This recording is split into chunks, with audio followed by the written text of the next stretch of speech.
Hello everyone and welcome to Tribeca. So Tribeca is, well, it stands for the Triangle Below Canal. It's not a triangle actually at all.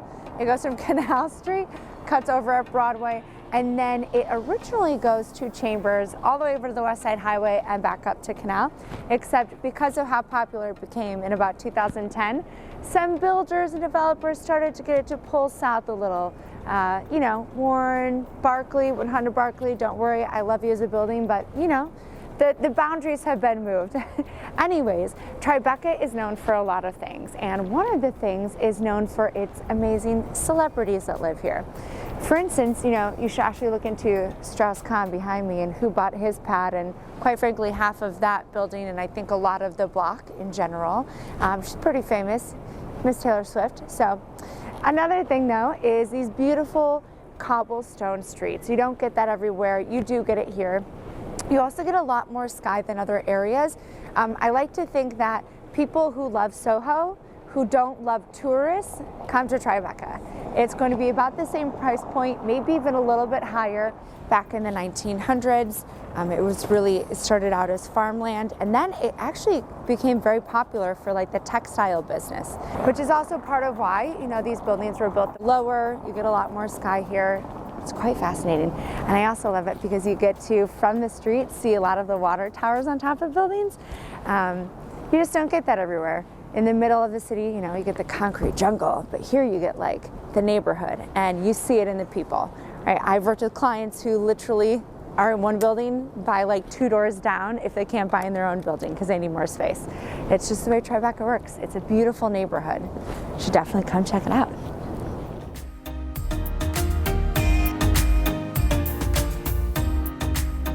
84 Thomas.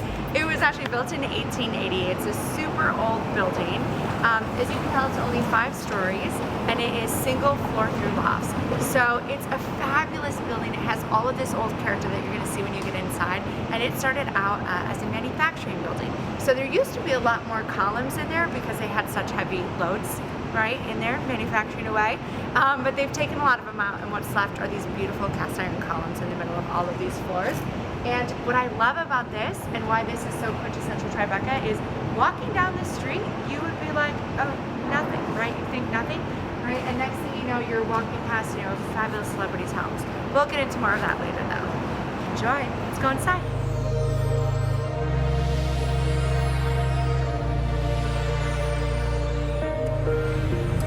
All right, I'm so excited for you guys to come inside and check out this amazing, super authentic artist loft at 84 Thomas Street. This particular building is pretty special because, well, it used to be a manufacturing warehouse, and it has these gorgeous cast iron columns. I mean, this is detail that you find in Tribeca and definitely not everywhere.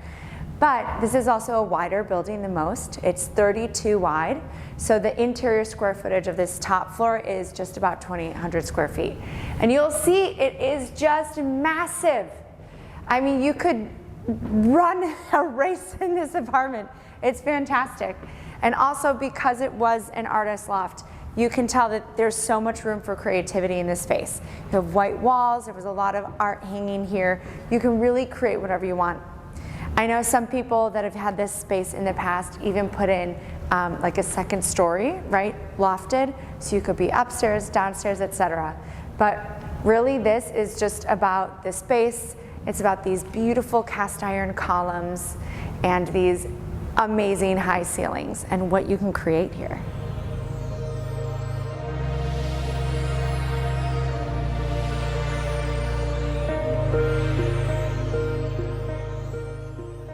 One thing that you may or may not know about the blustery Tribeca today is that Tribeca is the home of the amazing, dun dun dun dun, who you gonna call?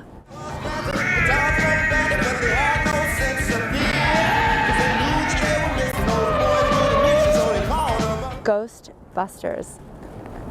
Spot. I love it. They've done so much stuff to keep this the way that it was. This is obviously the infamous red door for the fire station. If you are walking down in Tribeca, it's actually between West Broadway and Varick on Northmore. You can't miss it.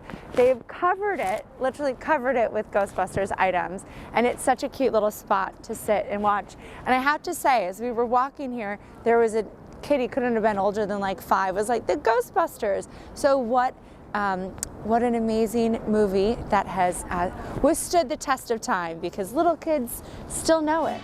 Who you gonna call? Ghostbusters! If you're all alone. When you're out in Tribeca and you're looking for where to go get a good Manhattan, obviously you watch this to figure out where. And we are at Marathi. Something really cool about Marathi is it used to be the Tribeca Kitchen, but they actually changed the name. The owner had passed and he loved going to Greece to this one beach, the Marathi beach. So they have redone it. It is now a Greek restaurant and they named it Marathi after the former owner's favorite beach. But, you know, I want to get to the point of the Manhattan. Oh, this is really good. I'm not gonna lie. I'm gonna have to go back in my memory bank of all the other ones we've been to, because she's real good. I don't know what they put in it. Maybe it's just the warm beach feeling on a cold day in Tribeca. But I'm gonna have to have another. Thanks, guys.